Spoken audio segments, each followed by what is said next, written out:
अपना सखी से सेटिंग करा के जा जा जा जा जाए से पगीले ससुरवा अपना सखी से सेटिंग करा के जा जा जा जा।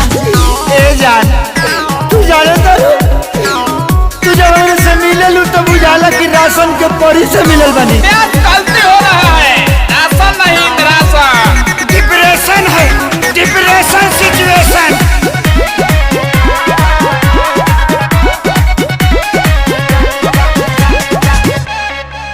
रुक जाके करब कौन फारम वो खाली बिया